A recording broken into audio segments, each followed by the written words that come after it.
Hello, Dimsdale. I'm Jet You Betcha with today's editorial, which technically makes it a Jetatorial. Former NFL quarterback and Fox Sports commentator Mark Sanchez is no longer with the network as he prepares for trial over a violent altercation in Indianapolis. The incident occurred on October 4th during a parking dispute with truck driver Perry Toll, 69, leaving both men hospitalized. Prosecutors initially charged Sanchez with misdemeanors, but later added a felony battery count due to the severity of Toll's injuries. Sanchez also suffered multiple stab wounds and has been recovering.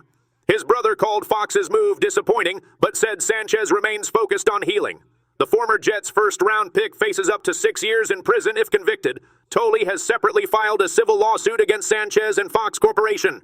In other developments, major restaurant brands are signaling weaker spending as inflation rises and hiring slows. Chipotle said same-store sales are expected to decline in 2025 after softer traffic from customers earning under $100,000 who make up a large share of sales.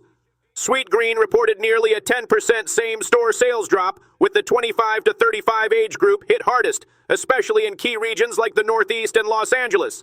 McDonald's noted nearly double-digit traffic declines among low-income diners, even as higher-income customers continue to visit. Wingstop also reported weaker sales in lower-income areas spreading to some middle-income regions. The trend suggests cooling consumer confidence, which could weigh on the broader economy, since consumer spending drives most U.S. activity. In another update, the Trump administration has issued new guidance that could bar more foreign visa applicants based on medical conditions such as diabetes, obesity, heart disease, and mental health issues.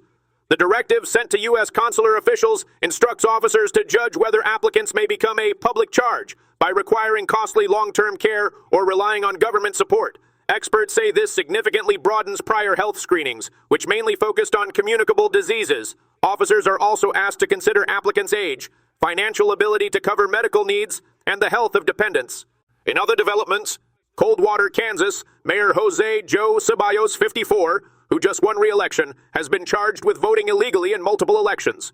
Kansas Attorney General Chris Kobach alleges Ceballos is not a U.S. citizen and unlawfully cast ballots in November 2022, November 2023, and August 2024.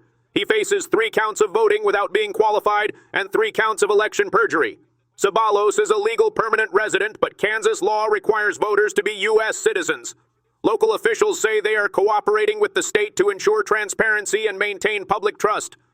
Coldwater, a town of under 700 people, relies on the mayor for key administrative duties. If convicted, Ceballos could face over 5 years in prison and significant fines. From all of us here, stay classy, Dimsdale.